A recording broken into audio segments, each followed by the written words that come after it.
Hey guys, it's definitely winter here in Connecticut, and so I have been winterizing the coop. And there are a couple of things I didn't think about when we moved here from Illinois in August. I thought it would be a lot colder there and the temperatures wouldn't be quite as cold here, and I was kind of wrong. It's beautiful here. We're not getting, like the extreme lows like minus 15 at night, but it's definitely in the single digits quite often. And so I thought I would make a video to share with you some of the things that I didn't think about in hopes of helping you winterize your coop. Okay, so when winterizing your coop, I have 7 main tips to share and a few things to take into consideration.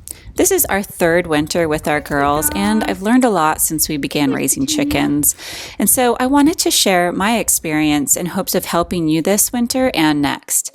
We recently moved from outside of Chicago to Connecticut, and in doing so, moved our 3 girls from a little coop to a really big coop. Having a big coop is awesome. Hey, we can get more chickens, but it also has its drawbacks, especially in winter, which I'm finding out. So I wanted to share some important things to think about when you're planning to winterize your coop. First, consider your location. Our small coop was nestled along a fence, a gate, and our back deck. It was tucked away, which definitely helped reduce the amount of wind it was exposed to. And our new coop is situated on a hill and is exposed to a lot of wind. This will be nice in the summer when it's really hot out, but for the winter, it can bring a very cold wind chill on top of already cold temperatures. This morning, it was about 4 degrees outside at 7 a.m. And with the wind chill, I'm sure it would have felt like 14 below if I hadn't winterized my coop properly. Second, consider your coop size. Size does matter, especially in relation to the number of chickens you have.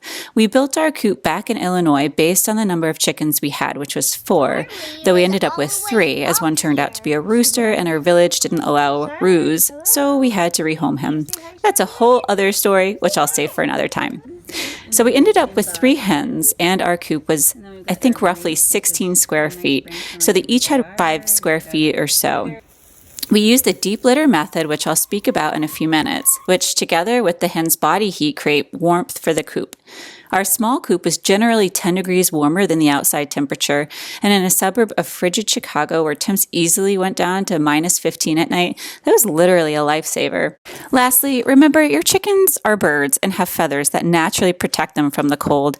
Each breed is different, so it's important to know what the breed is you have and its tolerance. But keep in mind, they are birds, and they have and will continue to be able to live outside when the temperatures exceed anything we as humans would be able to handle. Number 1, use a clear plastic sheeting around your run and over any drafty areas on your coop. I can't stress this enough. Cutting down the wind and its chill will make an enormous difference in the well-being of your birds. It will help to keep the snow and rain out of the run as well.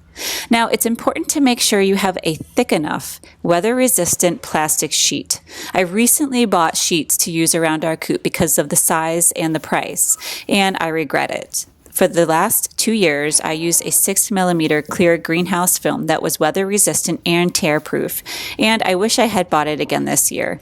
I thought the individual sheets would be easier to work with, which they are, but I quickly found out that they were not tear proof, and the strong winds easily ripped the plastic from the staples. I've had to restaple the plastic twice already this winter, and it's a huge pain in the butt because my staple gun needs a power source, so I have to connect to an extension cord each time I do this. Also, a thicker plastic will help to insulate the run better too. So it's worth the extra time and money up front, as it will save you a lot of time and frustration in the long run. I'll post a link to the plastic I recommend in the comments below. Tip number 2, the deep litter method. The idea behind the deep litter method is that you're helping to generate warmth and heat during the winter months, utilizing the chicken manure and bedding. You start with a good amount of bedding, about 6 inches, layered in the coop. And as the chickens walk around, they're raking the poop into the bedding and mixing it up. Now, if they aren't mixing the bedding up themselves, you'll want to rake through it so that you don't have a layer of poo just accumulating on the top layer. But when mixed, the manure and bedding work together to generate heat. And the more manure, the more heat. There are important things to keep in consideration, though, like odor and ventilation. If you're getting an ammonia odor in the coop, you don't have enough ventilation, and you could end up creating too much humidity and moisture moisture causing your hens issues. Definitely read up on it to see if it's a good choice for your coop and if you have enough space for it. If you do, I highly recommend it. We've used the deep layer method with hemp bedding for our girls since we've had them with great success. The hemp bedding is super absorbent and a little goes a long way. It's also great for using on the garden as fertilizer after our spring cleaning of the coop.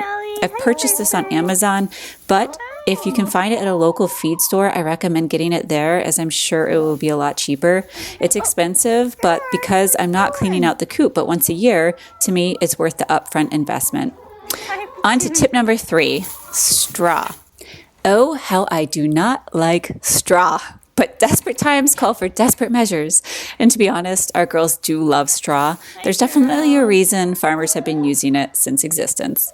Straw is amazing because it will help to insulate your coop and run. It repels moisture and helps your coop and animals retain warmth. Our girls love scratching through it. It's a great remedy for boredom as well. But the reason I'm not so keen on straw is that mice also love it.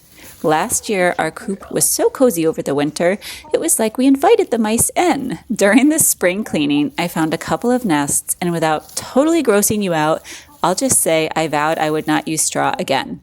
But as I stated earlier, desperate times call for desperate measures, and the forecast here was calling for lows in the single digits. Now, with our coop being so large and having only 6 hens, they'd not be able to create enough warmth themselves to heat the coop, so I compensate with straw. And I just want to add, straw is different than hay. Hay is not going to insulate like straw, so make sure that when you do go out to buy straw, you're actually getting straw and not hay.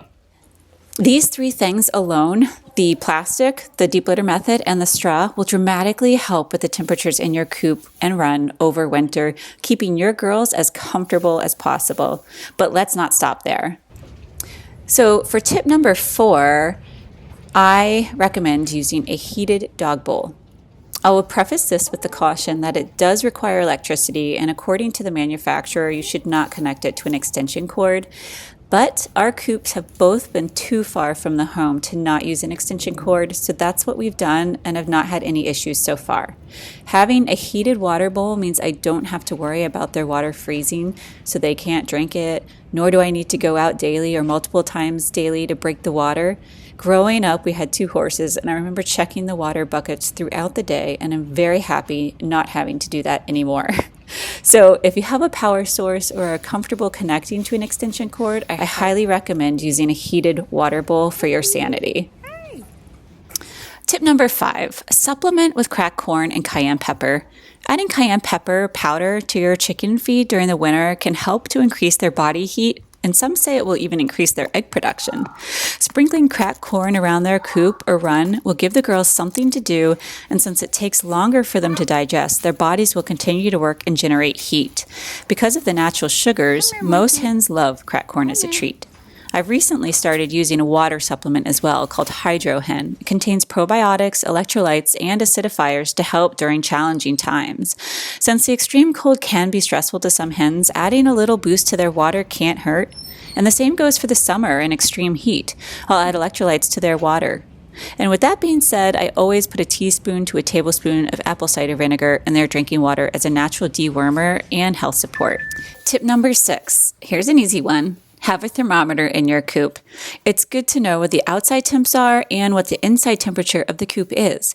And knowing that the inside of the coop is at least the same temperature as outside, if not warmer, in the winter will definitely ease your mind. And it will also help in the summer months too. So do yourself a favor and get an inexpensive thermometer. I got mine off Amazon for under $10. I'll post a link below in the comments for you. And tip number 7. Boredom Busters.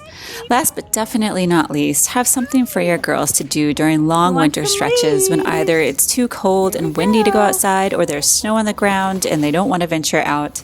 Being cooped up can definitely create boredom and bad habits like picking on others and bullying. Toss some scratch or feed around the coop for the girls to find, add a pile of dirt or leaves or both in the run, and watch your girls have fun scratching around.